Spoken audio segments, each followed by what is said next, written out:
Assalamualaikum warahmatullahi wabarakatuh.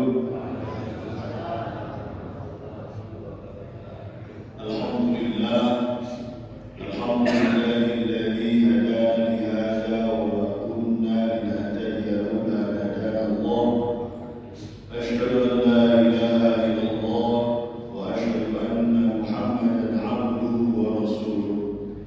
Allahumma shalli wa sallim wa barik ala sayyidina wa maulana Muhammadin wa ala alihi wa ashabihi wa dhurriyyatihi wa ummatihi ajma'in.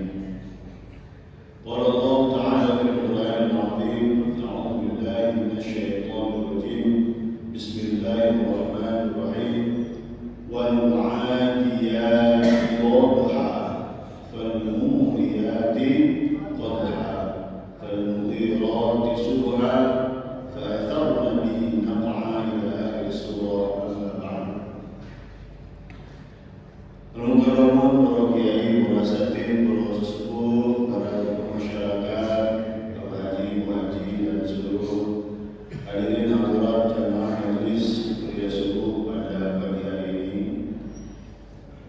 Alhamdulillah, disyukur kehadirat Allah pada Ahad yang ketiga ini kita kembali bisa dipertemukan Allah untuk mencoba bersama-sama mengambil kandungan, mempelajari kandungan yang ada di dalam Al-Quran.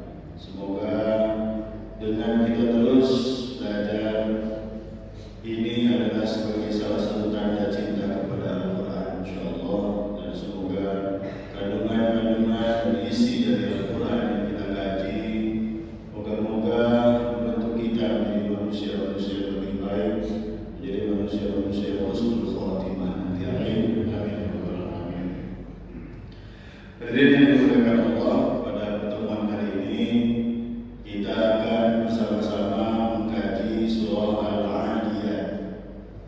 Alhamdulillah sudah saya buatkan slide sebetulnya, mohon nanti barangkali bisa dibaca di rumahnya masing-masing. Bismillahirrahmanirrahim. Sebelumnya mari kita sama-sama baca. Sebelum kita mengkaji, mari kita mulai dalam kajian ini kita baca dulu surat Al-'Adiyat. Monggo kita sama-sama baca, ikuti setelah saya, mohon izin. A'udzu billahi minasy syaithanir rajim.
وحصل ما في الصدور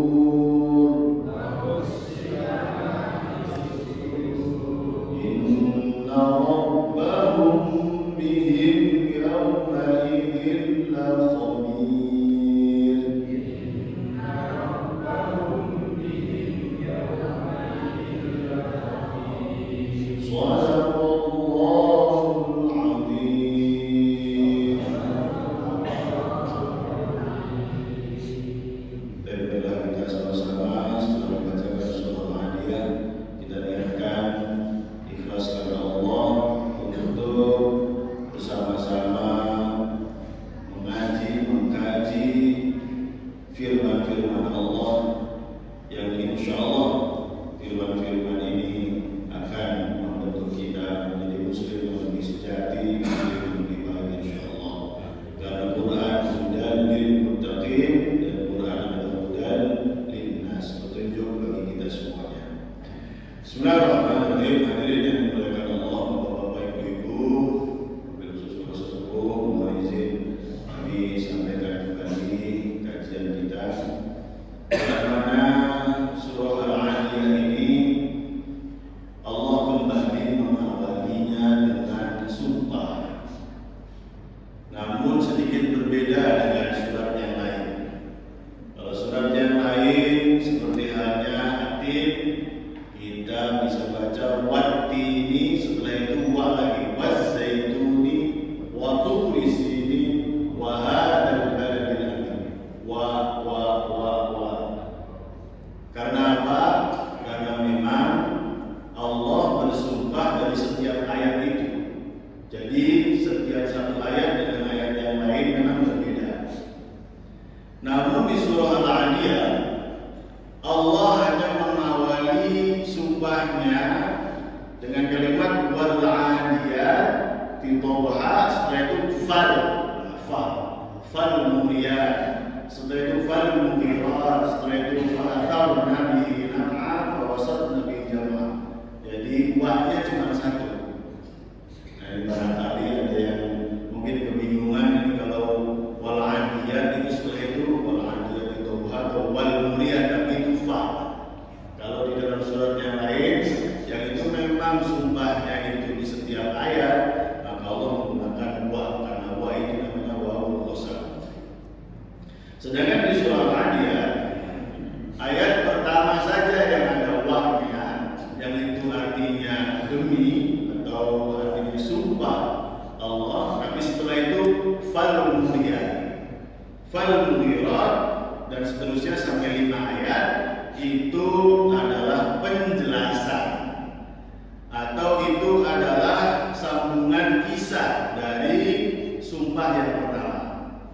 Oleh karena itu ini termasuk hal yang sungguh luar biasa. 5 ayat bercerita tentang satu hal, tapi ternyata sebetulnya akhirnya nanti kembali kepada bagaimana Allah menggambarkan tentang hari kiamat.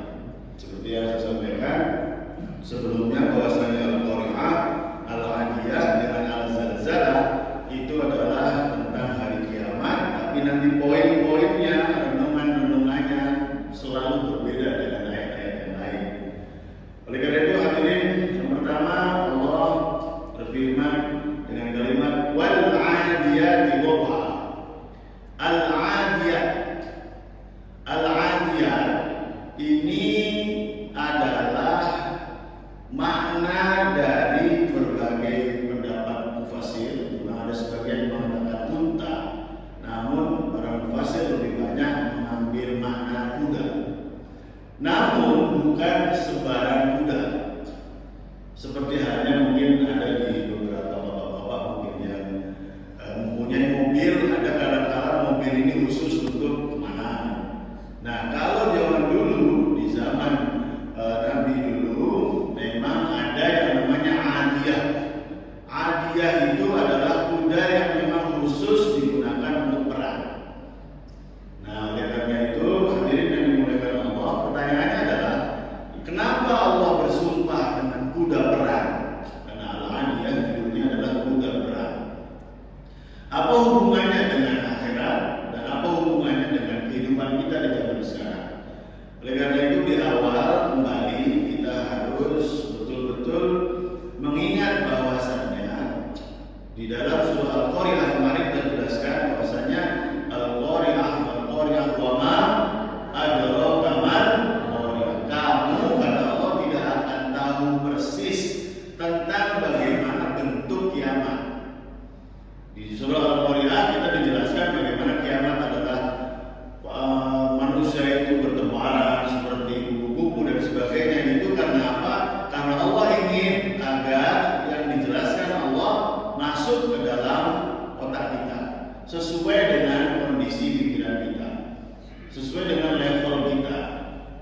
di surah Al-Adiyah. Di surah Al-Adiyah Allah ingin menggambarkan tentang kiamat, tapi tidak bisa dengan sesuatu yang tidak sesuai dengan kemampuan manusia.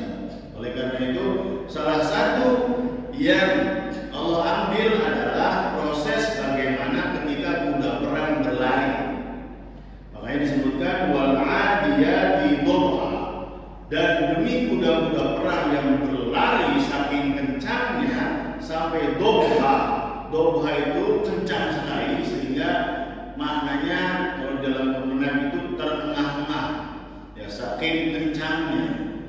Kita pahami dulu, perkata dulu, karena 5 ayat ini adalah cerita satu kisah tentang bagaimana sebuah peperangan, dan itu memang harus kita maklumi, harus kita pahami bahwasanya memang Al-Quran ini disampaikan di zaman itu, di zaman yang mungkin berbeda dengan kita.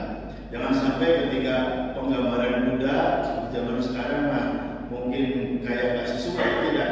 Ini tetap ada koneksinya dengan kehidupan kita zaman sekarang. Setelah Allah berfirman dan bersumpah tentang kuda, demi kuda perang yang berlari kencang terengah-engah, fal muriyati qadha. Muriyat itu artinya yang memunculkan. Apanya yang memunculkan? Larinya itu mengakibatkan qadha. Qadha itu percikan api. Bayangkan kita melihat kecepatan kuda yang dia sampai memercikan api saking kencangnya. Nah, ini nanti akan kembali kepada bagaimana peristiwa kiamat, begitu kencangnya ininya nanti. Fal muriyati qadha, yang memercikan bunga api dengan hentakan kakinya yang luar biasa. Fal mughirati subha, dan kuda itu menyerang tiba-tiba subha. Subha itu subuh, pagi hari. Dua makna dari kata pagi ini. Yang pertama, kenapa diambil kata pagi? Karena memang di saat itu kita sedang lemah. Artinya kuda itu datang dengan keadaan kita masih lemah, seperti halnya nanti kiamat. Yang kedua, kenapa disebutkan subha atau pagi? Karena Allah ingin menggambarkan kejadian itu memang kelihatan oleh kita, tidak dalam keadaan alam. Jadi kelihatan betul-betul terjadi di depan mata kita. Jadi bukan sesuatu yang tahu-tahu hancur saja, tidak. Semuanya kelihatan betul-betul bagaimana prosesnya. Fa'atarna bihi naq'a, sehingga menebarkan debu-debu. Hadirin yang dimuliakan Allah, bayangkan ketika pagi hari, yang pagi hari itu penuh dengan embun, tidak ada debu. Perjalanan saya dari mudik ke sini, pagi itu adalah sebuah suasana yang paling seger karena ada debu di situ, tidak ada debu. Tapi saking kencangnya kejadian itu, saking dahsyatnya kejadian kuda berlari dan menghajar musuhnya, menabrak musuhnya, sampai terjadilah debu-debu yang berterbangan. Padahal di pagi hari, saking dahsyatnya Allah ingin menggambarkan seperti itu. Fawasatna bihi jama'ah, dan kuda itu menyerangnya itu bukan di samping, bukan di tengah, bukan di ujung, bukan di kanan, bukan di kiri. Fawasatna, wasat itu artinya tengah, dan kuda itu menyerang langsung ke tengah negeri tersebut. Nah, jadi hadirin, ini 5 ayat ini adalah kalau misalnya digambarkan dalam sebuah film ini, ya, ada di sini mungkin pernah melihat film kerajaan gitu ya, bagaimana orang bawa kuda, kemudian dengan luar biasanya ya. Ini Allah ingin menggambarkan tentang peristiwa perang itu, yang pertama. Yang kedua, Allah ingin menggambarkan sesuatu kepada kita agar kita seperti saat ini kita mulai terbawa oleh cerita tersebut. Sebenarnya kita melihat film. Jadi Allah menggunakan kuda perang ini agar menarik perhatian kita. Kayak gitu ya. Jadi Allah makanya kalau sebelumnya juga kita melihat banyak sekali sumpah-sumpah, itu adalah agar kita tertarik dengan hal tersebut. Nah, apalagi di dalam surah Al-Adiyah ini penggambarannya sungguh luar biasa, bahkan dengan detailnya. Hadirin yang dimuliakan Allah, setelah kita pahami permakna tadi, kemudian baru kita mulai masuk kepada Kenapa Allah menggunakan sumpah? Selalu kita sampaikan di kajian sebelumnya, al-azim la yaqsimu illa bil azim. Allah yang Maha Agung tidak akan bersumpah kecuali dengan sesuatu yang agung. Dan kuda itu ini bukan kuda biasa. Sekali lagi ini kuda perang yang hebat dan luar biasa. Yang masya Allah nikmat kuda ini sungguh luar biasa di saat itu. Seperti hanya nanti kita membahas tentang unta, nanti ada unta. Lagi dilihat fasulikat unta disebutkan.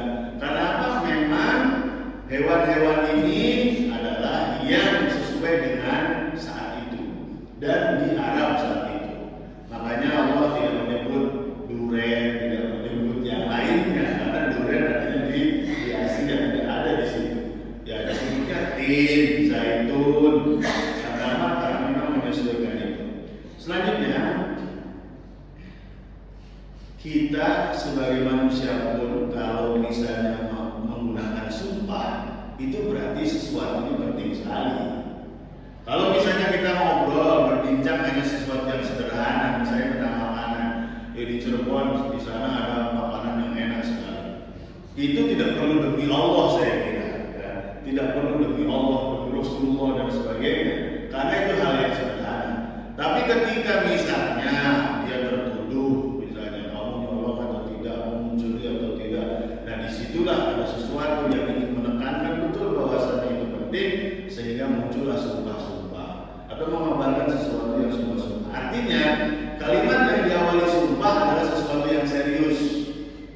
Nah inilah yang Allah sampaikan. Allah berharap kita itu lebih serius apabila disebutkan tentang sumpah-sumpah ini. Apalagi nanti poin utamanya ada di ayat yang ke-6 sampai di akhir. Jadi yang pertama 5 ayat ini ingin menggambarkan tentang bagaimana proses kiamat. Jangan lebih saya detailkan lagi. Proses kiamat yang digambarkan dengan kejadian perang saat itu yang dasar saat itu. Kemudian kita digambarkan tentang bagaimana Allah bersumpah, berarti hal itu adalah sangat serius. Yang ketiga, Allah ingin menggambarkan tentang keistimewaan makhluk-makhluk Allah. Nah, ini jangan sampai kita melihat binatang, kita melihat pohon, kita melihat udara, air, itu adalah hal yang sederhana. Itu luar biasa itu. Makanya ketika Allah menyebut sesuatu ciptaannya di bumi ini, maka itu adalah sesuatu yang luar biasa. Allah ingin agar kita sadar bahwasanya itu bukan hal yang sepele. Air bukan hal yang sepele. Kuda itu luar biasa kecepatannya, kemudian bagaimana proses dalam organ tubuhnya dan seterusnya. Oleh karena itu, yang kedua, yang seterusnya bahwasanya Allah ingin memperlihatkan tentang keagungan kebesaran Allah melalui ciptaan yang kuda. Yang selanjutnya, alur cerita dari 1 sampai 5 ini Allah ingin menggambarkan seperti ini. Kira-kira kuda sebetulnya sukarela tidak berangkat ke medan perang? Kira-kira sukarela atau dipaksa oleh tuannya? Nah ini dia. Kira-kira kuda itu masuk ke medan perang itu dia sukarela atau terpaksa? Dan ternyata Allah ingin menggambarkan saking taatnya kuda, saking taatnya kuda kepada tuannya, dia berlari sekencangnya, dia menuju ke medan perang, bahkan dia siap untuk mati karena tuannya. Nah, makanya ini yang nyambung dengan ayat setelahnya. Apa maksudnya? Allah ingin menunjukkan betapa kuda itu taat kepada tuannya, bahkan kepada sesuatu yang berbahaya. Makanya nanti di dalam surah kemarin yang saya bahas di Istiqlal itu surah Al-Insyiqaq. Nah, di dalam surah Al-Insyiqaq kemarin kami sampaikan di Istiqlal, di situ disebutkan tentang bagaimana Allah menciptakan makhluk-makhluknya dan Allah menjadikan makhluk-makhluk tersebut bukti kebesarannya. Yang salah satunya adalah bagaimana Allah menciptakan biasa seperti saya sampaikan langit, bumi dan sebagainya. Dan apa kata Allah? Wa adinat li rabbiha wa huqqat. Wa adinat li rabbiha dalam surah Al-Syiqaq, dan disebut 2 kali oleh Allah di dalam surah Al-Syiqaq. Apa artinya wa'adinat? Adinat itu asal kata dari udhun. Itu menceritakan tentang kiamat juga, bagaimana bumi itu taat kepada Allah, matahari taat kepada Allah kata Allah, seluruh alam semesta taat kepada Aku kata Allah. Wa huqqat, dan itu memang yang harus mereka lakukan kepada Aku. Itu dalam surah Al-Syiqaq. Nah, termasuk ini juga ingin mengingatkan kepada kita bahwasanya betapa seorang hamba, yaitu seorang piaraan kuda itu sungguh taat kepada Tuhannya. Nah, baru setelah digambarkan tentang ketaatan peliharaan kepada tuannya, dan peliharaan itu adalah makhluk di bawah level manusia, karena manusia adalah khalaqal insana fi ahsani taqwim, dan manusia adalah makhluk khalifah di dalam bumi ini. Bagaimana taatnya kuda kepada tuannya, bagaimana taatnya alam kepada tuannya, kepada penciptanya. Cuman ternyata kata Allah, manusia berbeda. Apa kata Allah? Innal insana li rabbihi lakanun. Wah, kalau baca ayat yang ini luar biasa, merinding. Apa kata Allah? Sesungguhnya manusia itu kata Allah, li rabbihi kata Allah, kepadaku lakanun, sungguh mereka itu durhaka. Sungguh manusia ini jauh lebih buruk dari kuda. Kuda taat kepada Tuhannya, tapi manusia kata Allah, innal insana li rabbihi lakanun. Apa kata Allah? Sesungguhnya manusia itu sangatlah ingkar kepada Tuhannya. Ini harus menjadi evaluasi buat kita. Coba, kenapa sampai Allah menyebutkan sampai inna? Inna itu di dalam bahasa Arab artinya menekankan sesuatu yang sungguh-sungguh betul. Ini Allah yang menyampaikan, bukan saya. Tapi Allah yang menyampaikan bahwasanya pencipta kita mengatakan manusia itu ternyata lakanun, dan kanun itu hanya sekali disebutkan di dalam Al-Quran, dan itu ternyata gelar dan julukan bagi manusia. Kanun itu adalah tingkatan teratas dari kafur. Saya sampaikan juga dalam slide. Kanun itu artinya durhaka, ingkar. Tapi ingkarnya itu bukan ingkar kafur, kafur yang kufur nikmat, bukan. Itu di atas itu. Jadi durhaka sekali kata Allah.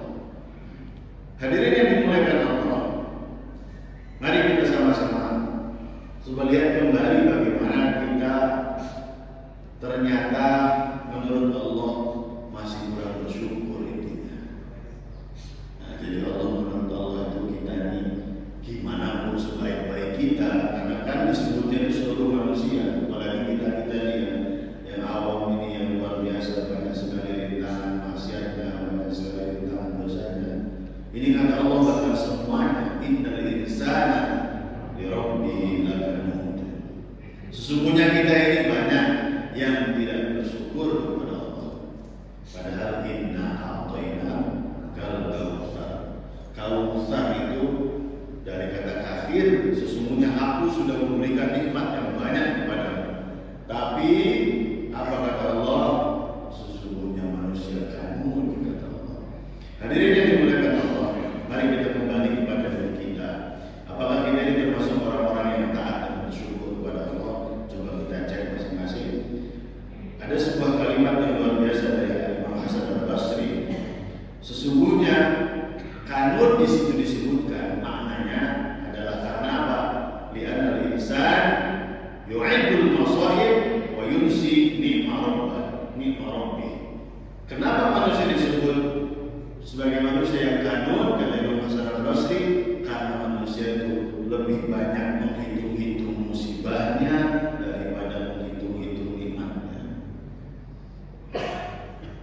Lebih banyak menghitung-hitung musibahnya, ketidakenaannya daripada nikmat Allah yang lain. Yang pernah saya sampaikan tentang filosofi jerawat, ketika Ketika kita kena jerawat, maka kita akan melihat jerawat saja di rumah kita. Padahal di sana ada mata, di sana ada telinga, di sana ada lidah, di sana segala macam. Di depan cermin itu yang terlihat hanya sebuah jerawat. Itu yang kita hitung terus, itu yang kita pikirkan terus. Termasuk bagaimana kehidupan kita sehari-hari, kesusahan-kesusahan yang kita hadapi itu yang masuk dalam hati kita, tertanam dalam diri kita. Kita lupa dengan nikmat-nikmat Allah yang sebelumnya. Makanya kata Allah, mungkin benar kita di umur 40, 50 mungkin menghadapi masalah. Kita tapi lupa bagaimana kita selama 1 sampai 40 tahun itu tidak ada masalah. Atau masalah kesehatan ketika kita umur 50, 60 tahun merasakan ada tercabut nikmat kesehatan kita. Sedikit demi sedikit pandangan kita berkurang, jalan-jalan kita tidak secepat dulu ketika muda dan seterusnya. Bahkan itu yang kadang-kadang kita hitung terus sampai lupa betapa lama sehatnya oleh Allah Subhanahu wa Ta'ala. Ingin saya sampaikan tentang kisah yang luar biasa yang mungkin kita tidak mampu sampai pada titik itu, yaitu kisah Nabi Yunus alaihissalam. Bagaimana beliau sungguh luar biasa diberi cobaan oleh Allah dengan luar biasanya, sampai istrinya pergi semua, kemudian anaknya meninggal semua, kemudian hartanya habis semua kebakaran, sampai tinggal istrinya satu saja, sampai makan susah, sampai istrinya menjual rambutnya untuk makan dan sebagainya. Nabi Ayub alaihissalam.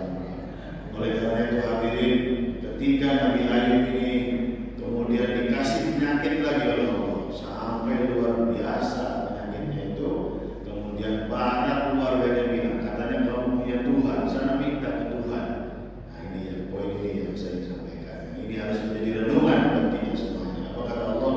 Saya diberi kenikmatan selama 75 tahun, saya baru sakit 7 tahun. Kenapa saya harus minta kepada Allah? Masih banyak lagi kesehatan yang sudah diberikan Allah kepada saya. Oleh karena itu hadirin yang dimuliakan Allah, innal insana li rabbih lakanud. Ayo kita renungkan kembali, apakah betul itu terjadi kepada kita? Karena pencipta kita yang mengatakan itu. Jangan sampai kita ini memang ternyata betul-betul masuk dalam posisi itu. Oleh karena itu apabila kita mungkin dulu atau kemarin masih banyak mengeluh, masih banyak mengingat-ingat yang buruk-buruknya saja, maka Allah ingin berharap kita itu ingat terus apa yang diberikan Allah. Semakin kita mengingat nikmat Allah, semakin kita menghitung-hitung nikmat Allah, maka semakin kecil musibah yang kita rasakan. Tapi sayangnya ketika kita ini sudah terlalu lama melihat nikmat Allah kepada orang lain, ketika sudah terlalu lama melihat nikmat Allah kepada orang lain, maka akhirnya kita lupa nikmat Allah kepada kita. Ini yang kadang-kadang terjadi ketika kita betul-betul hidup ini sudah tenang nyaman. Tahu-tahu ada pembanding, tahu-tahu ada yang lebih baik dari kita, atau tahu-tahu ada keluarga atau tetangga kita yang membeli sesuatu yang lebih baik dari kita. Nah, di situ mulai muncul penyakit-penyakit hati, entah iri, entah dengki dan sebagainya. Karena apa? Karena kita terlalu lama melihat nikmat Allah kepada orang lain, sehingga kita lupa melihat nikmat Allah kepada diri kita. Termasuk kesalahan kita. Kita kadang-kadang terlalu lama melihat kesalahan orang lain, sehingga kita lupa melihat kesalahan diri kita sendiri. Kita terlalu lama melihat aib orang lain, seakan diri kita paling sempurna, padahal ternyata diri kita penuh dengan kekurangan, penuh dengan khilafnya. Namun ayat setelahnya yang lebih mengerikan menurut saya, wa innahu ala dzalika lasyahid, dan sesungguhnya kamu melakukan itu dengan sadar. Allah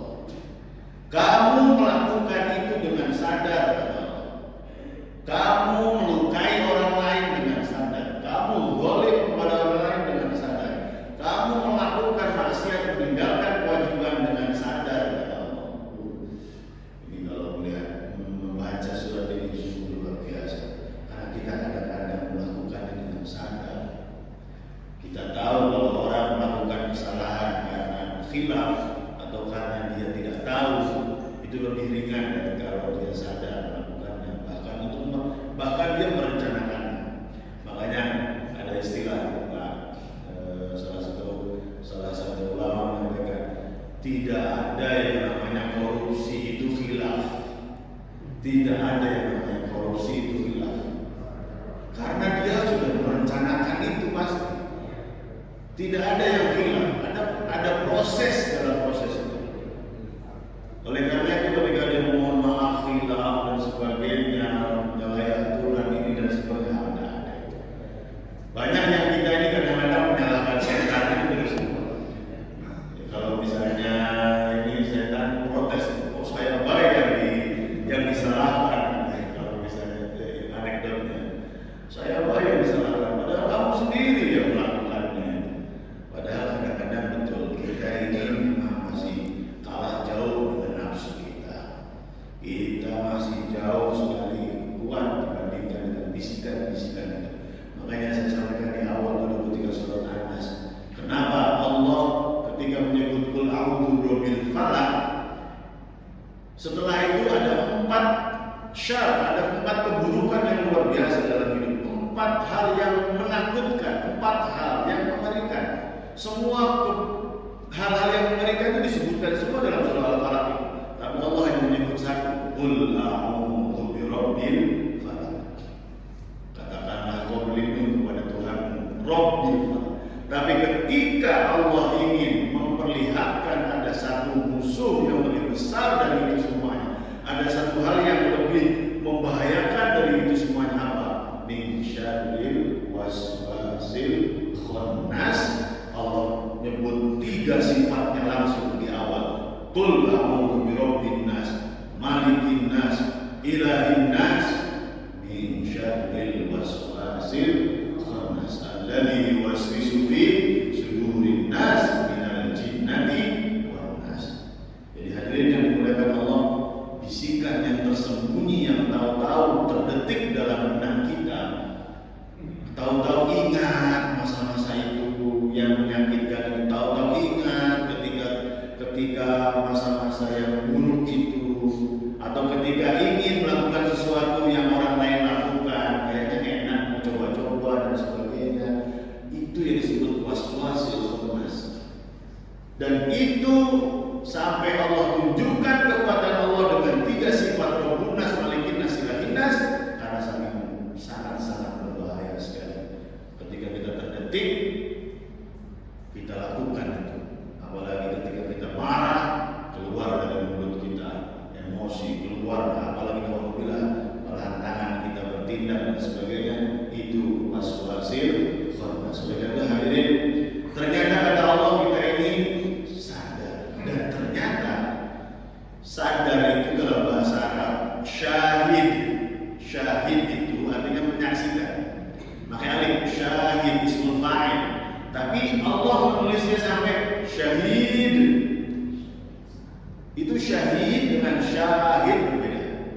Kalau syahid hanya bersaksi saja, tapi kalau syahid terus bersaksi, artinya sebetulnya kamu tuh sadar terus, bukan saat itu saja sadar, yang lainnya nggak sadar. Sebetulnya kamu tuh sadar terus kalau melakukan hal-hal itu. Selanjutnya Allah menyampaikan, wa innahu lihubbil khairi.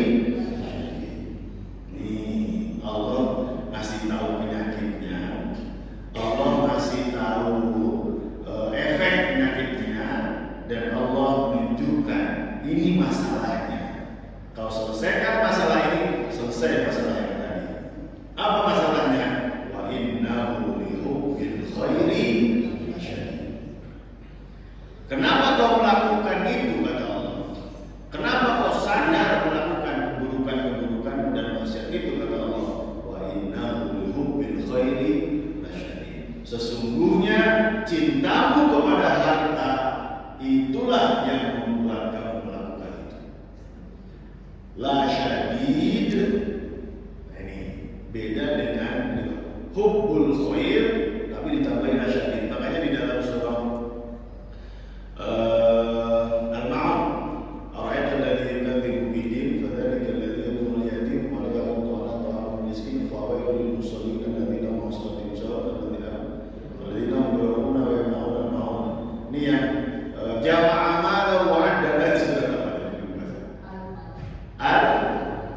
jama'a malahu wa 'addada, yahsabu anna malahu akhlada.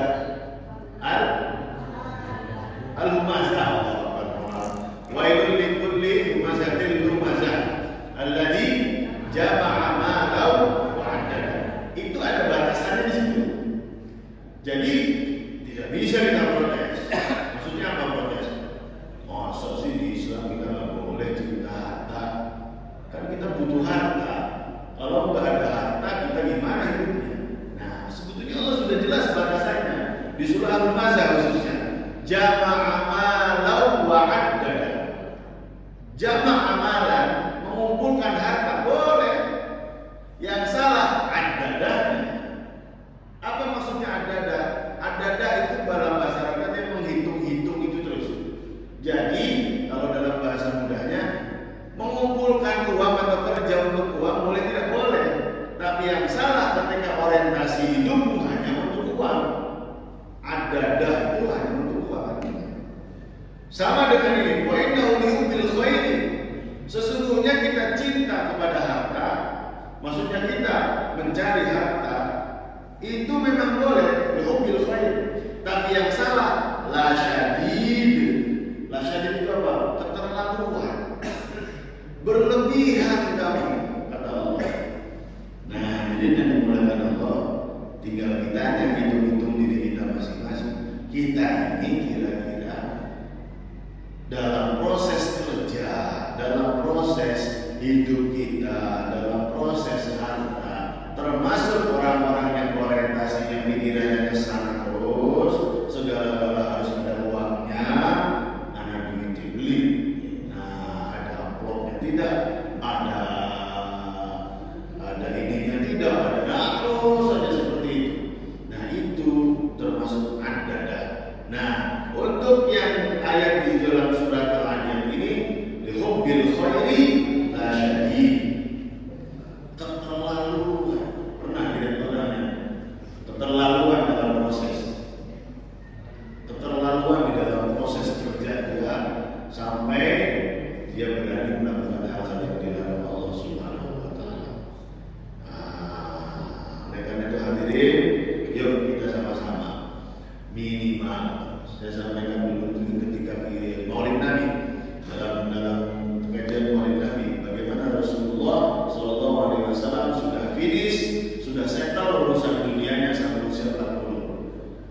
Kalau kita tidak, minimal di usia 40 ke atas kita sudah betul-betul seimbang antara dunia dan akhirat. Minimal kalau belum seimbang, minimal bertambah kebaikannya daripada sebelum usia 40. Oleh karena itu hadirin, innahu lihubbil khairi la syadid. Diri dan hati manusia begitu lengket dengan harta, jabatan dan keduniaan membuat dia lupa kepada Allah Subhanahu wa taala. Hadirin selanjutnya, penyakit yang kedua yang menyebabkan manusia durhaka kepada Allah. Yang pertama, terlalu cinta kepada harta. Yang kedua, afala ya'lamu idza mu'thira ma fil qubur. Artinya, maka tidaklah dia mengetahui apabila dikeluarkan apa yang ada di dalam kubur. Maksudnya yang menyebabkan kita lupa, terus saja takabur, kita salah prioritas terus dalam proses hidup kita, arahnya ke sana terus. Itu kenapa? Karena dia lupa, atau sering lupa, atau mungkin kadang-kadang lupa. Sebetulnya akhirnya dia mati. Ayat yang ke-10 ini, ayat yang ke-9 ini ingin menyampaikan penyakit yang kedua dari masalah kita, bahwasanya kita ini kadang-kadang lupa nanti itu mati, dan mati itu tidak jalan ajaluhum la yastakhiruna sa'ah wa la yastaqdimun. Tidak akan diundur-undur, tidak akan dimaju-majukan. Artinya apa? Kalau sudah datang waktunya, innalillahi. Oleh karena itu kata Allah, afala ya'lamu idza mu'thira ma fil qubur. Manusia, kamu kayak gitu tuh kamu nggak tahu kan nantinya tuh mati. Kamu tidak tahu kan bahwasanya kamu berpayah-payah, berdarah-darah terus saja. Setelah punya rumah ini, pengen punya rumah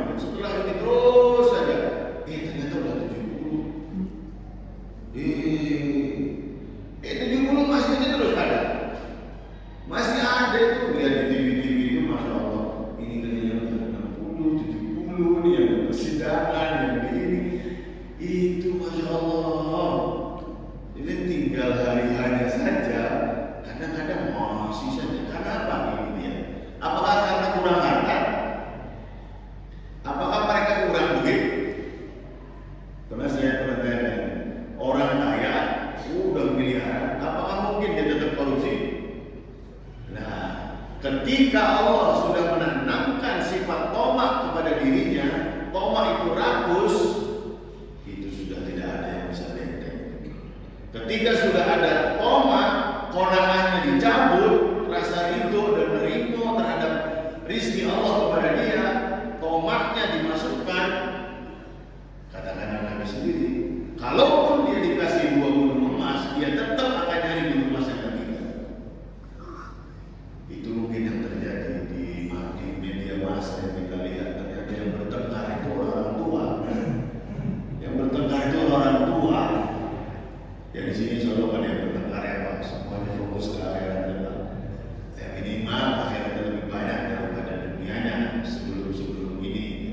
Oleh karena itu hadirin, apalah ya'lam idza bukhira ma fil qubur wa husila ma fis sudur. Nanti itu kata Allah, husila akan dikeluarkan semuanya fis sudur, yang ada dalam hati kamu. Mungkin kita dulu sering diingatkan, hati-hati perbuatanmu, hati-hati perkataanmu.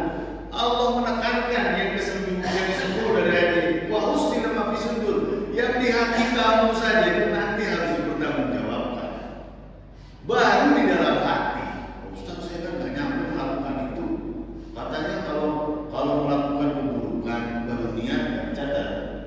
Tapi kalau melakukan kebaikan sudah niat dan dicatat. Enak sih Islam ya. Enak kalau begitu. Kalau keburukan belum dilakukan, kalau sudah niat itu belum dicatat. Memang gitu. Tapi kalau kebaikan, Bismillah, saya besok mau puasa Senin, Kamis, masa udah 10 menjelang puasa, saya puasa sekarang, Bismillah. Itu udah dapat pahala Pak. Kalau Seninnya nggak jadi lagi, Seninnya minggu depan lagi, minggu depan. Ya. Tapi kata Allah, wa husila ma fis sudur. Bukan perkataanmu saja, bukan pandanganmu saja yang aku sidangkan, bukan tanganmu saja, bukan kemaluanmu saja yang aku sidangkan. Husila ma fis sudur. Semua yang ada dalam hatimu Allah akan tampakkan. Husila itu ditampakkan. Ustaz katanya tadi nggak bisa dosa kalau masih di dalam hati. Kalau melakukan perbuatan yang itu dilakukan tangan, diniati hati, belum dilakukan, itu tidak dicatat. Tapi kalau sudah penyakit hati, itu dicatat. Itu repotnya. Apa penyakit hati? Iri, dengki, sombong. Oh Ustaz, saya nggak pernah sombong ini, tidak pernah menunjuk-nunjukkan, tidak pernah flexing, tidak pernah ini. Tapi di dalam hati kita punya merasa sombong banget, melihat orang lain lebih rendah. Itu. Walaupun tidak disebut kamu lebih rendah dari saya, tapi di dalam hati kita sudah ada dzurrah, bahkan Kanjeng Nabi menyampaikan, la yadkhulul jannata man kana fi qalbihi dzurrah minal kibriya. Tidak akan masuk manusia kepada Allah di dalam surga apabila ada di dalam hatinya satu dzurrah saja, setitik saja dari kesombongan. Itu saking sombong itu. Sombong itu gimana sih? Apakah ketika jalannya gaya itu sombong kan? Ketika hati kita sudah mulai merendahkan orang lain, sudah sombong. Ketika kita melihat orang lain, itu udah termasuk sombong. Maksudnya hadirin dimuliakan Allah, bukan mata saja ternyata yang harus kita jaga, hati juga harus kita jaga. Ini sering saya sampaikan, gimana Pak Ustaz ngadepin hati? Mata kalau maksiat pengen berhenti, tinggal berdoa. Mulut maksiat pengen berhenti, tinggal minum. Telinga lagi maksiat, tinggal tutup telinga atau pergi aja dari situ. Tapi kalau hati gimana? Nah, ini dia masalahnya. Pegang dadanya tetap nggak bisa. Kalau sudah kebayang-bayang sama ayah yang mantan dulu, ya kebayang juga. Ini hati gimana kontrolnya? Kalau itu tutup aja. Ini hati ini gimana? Makanya kembali kepada surat Anas tadi. Itu surat Anas bahasanya banyak. Yuwaswisu fi sudur sujudurin nas itu ternyata memang urusan hati itu yang paling sulit kata Allah. Nah betul, obatnya cuma satu, zikir kepada Allah. Zikir itu ingat itu dengan cara zikir, dengan cara sholawat, dengan baca Quran, dengan sholat, dengan segala macam kebaikan. Tapi kalau kami diajari pertama baca Quran, yang kedua sering baca istighfar, setelah itu baca sholawat banyak-banyak, setelah itu baca Fatihah banyak-banyak. Itu yang makhluk jelas. Ya barangkali kalau sholawat ini ada yang protes misalnya, dan sholawat yang biasa Fatihah dan istighfar. Dan itu betul-betul kami rasakan sendiri. Ketika saya malas wirid, itu banyak pikiran-pikiran aneh dan rezeki kayaknya tutup. Nah, tapi kalau sudah rutin lagi kita 500 istighfar, 500 sholawat, itu udah beda. Kontan, alhamdulillah. Nah, kita moga-moga bisa jaga hati kita dengan istighfar. Pokoknya nggak ada yang bisa jaga kita. Kata Allah, qul a'udzu birabbin nas. Sampai 3 kali disebutnya kata apa? Kamu tuh cuma bisanya berlindung kepadaku. Nggak bisa berlindung dari yang lain, karena memang sangat berat was-was fi sudurin nas. Yang terakhir, inna rabbahum bihim yawma idzin lakhbir. Ini penekanan kepada semuanya dari ayat-ayat sebelumnya. Sesungguhnya Allah yawma idzin pada saat itu lakhbir, sungguh-sungguh mengetahui semua, teliti sekali. Bahkan dalam sebuah riwayat menyebutkan kita itu nanti akan diberikan 99 jejer buku, panjangnya nggak kelihatan, itu semuanya penggambaran betapa detailnya catatan kita. 99 jejer, panjang kesananya nggak kelihatan, itu catatan kita. Alhamdulillah kita dikasihnya dari belakang. Kalau dikasih dari belakang, berarti dikasih jelas kita akan dapat kesulitan. Tapi moga-moga kita dikasih dari kanan, seperti dalam surat Syiqaq, wa utiya kitabahu biyamini wa sawfa yuhasabu hisaban yasira. Tapi jangan kemudian moga-moga nanti dikasihnya dari kanan. Nggak bisa gitu, nggak bisa gambling. Bukan moga-moga. Kalau kita ingin dikasih dari kanan, berarti ya kita persiapkan dia dapat dikasih dari kanan. Bukan gambling, maksudnya bukan avokat air kalau bahasa bolehnya. Avokat air boleh dikasih dari kanan, aman. Nggak bisa. Semuanya itu sudah khabir, semuanya sudah diperhitungkan. Kalau amalmu baik, kamu akan dikasih dari kanan. Kalau kamu maksiat banyak, mungkar banyak, benar-benar nanti dikasih dari kanan. Karena yang dikasih dari kanan adalah orang-orang yang dipilih oleh Allah, yang taat kepada Allah Subhanahu wa Ta'ala. Terima kasih itu saja. Ibu bapak-bapak yang dimuliakan Allah, semoga surah Al-Hadiyah ini kembali menjadi renungan buat kita. Apa tadi yang paling utama, luar biasa. Ternyata kita kata Allah kurang bersyukur, dan kurang bersyukurnya itu sadar. Kurang bersyukur bukan berarti nggak mengucapkan alhamdulillah saja, tidak ibadah itu kurang bersyukur. Makanya dalam Al-Quran, fasolli, kamu bersyukur dengan sholat, wanhar, kamu bersyukur dengan berkurban. Maksudnya syukur kamu itu dengan ibadah itu salah satunya. Hadirin, moga-moga kita semuanya dimudahkan dalam proses kehidupan kita menuju Allah, dan moga-moga kita di depan Allah membawa kebaikan kita sehingga kita diberi kesempatan untuk menjadi ahlul jannah. Amin.